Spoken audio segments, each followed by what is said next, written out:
Hello everyone, it's Kari, and today we're going to make a beautiful slimline card using multiple pieces of this pattern paper from the Watercolor Whimsy pattern paper pack. We're also going to be using this birthday tag die set, and it's just so fun to use this paper because everything really does coordinate together. So the trick to merging multiple pattern paper is to use one large pattern, so that's going to be this pattern here, and then a medium and a small pattern, and make them all work together. So I'm going to show you how we're going to do that today. We're going to start with this piece of paper here, and on the back is a pink polka dotted paper.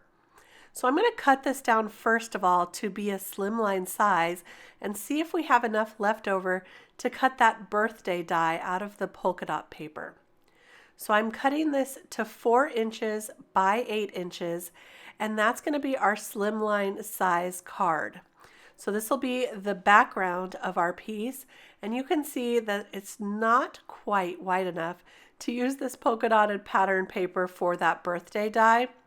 So I'm going to find another piece. Luckily, there are multiple pieces of this pattern in the paper pack.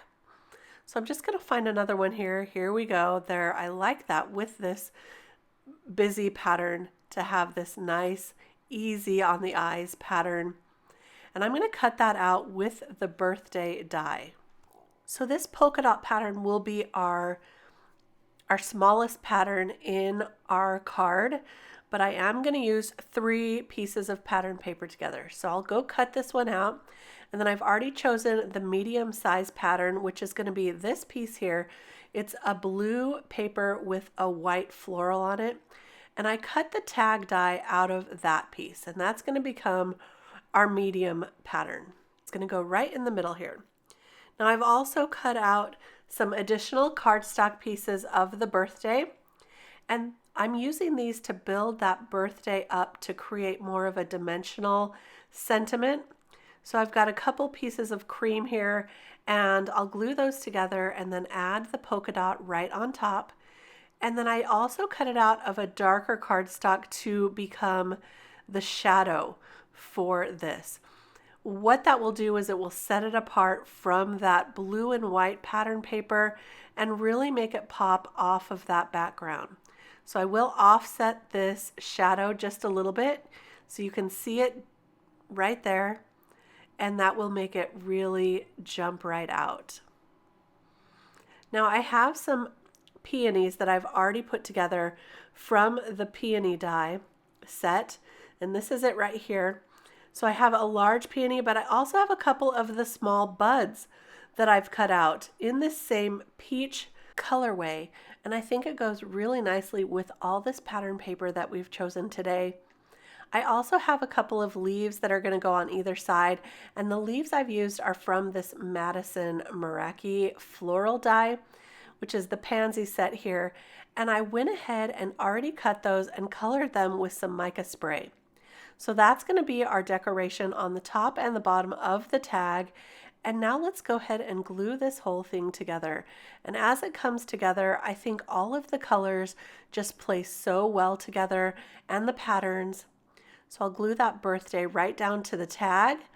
And then the happy I cut out with some gold cardstock. So this is some mirror cardstock, and I'm going to put that right over the top of the birthday here. So it says happy birthday. I'm using an acrylic block to kind of hold that down so that I can make sure that that glue dries flat to that birthday. And now I'm just making sure this is all going to fit so I know where to place my tag on this slimline card. And I think I'm going to put it right here in the center so that I have room enough on the top and the bottom to add one of those peony buds and the leaves. So I'll go ahead and remove those and then glue all of this down. I'm using liquid adhesive today, but of course you can use your adhesive of choice if you like a tape runner, or you could also pop it up with some foam tape. But I decided to glue this down flat here and then pop up the peony buds so we've got some dimension there. So the leaves I'm going to glue down flat again with some liquid adhesive, and that little peony bud I'm going to use a a little foam square here and remove the backing. It does take me a minute to get that, but there we go, and then pop that right up. And I'll do the same thing on the bottom here. So we have a little symmetry going on, and it kind of helps make all of those pattern papers just work together so well.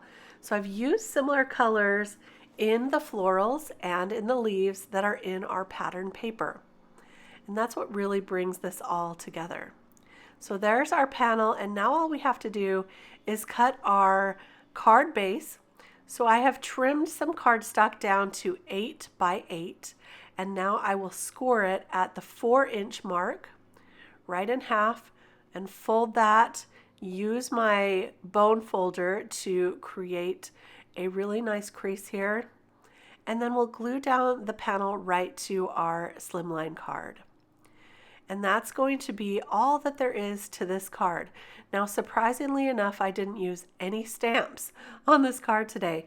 It's all dies, and I think they look beautiful together with that Watercolor Whimsy paper pack. So there's a closer look at our card. You can see the shine from the mica spray. You can see the shine from that gold cardstock, which is really difficult to capture in photos, by the way. But here's a closer look. I hope you enjoyed this video today creating a Slimline card using multiple patterned papers. Thanks so much for stopping by. We'll see you real soon. Bye-bye.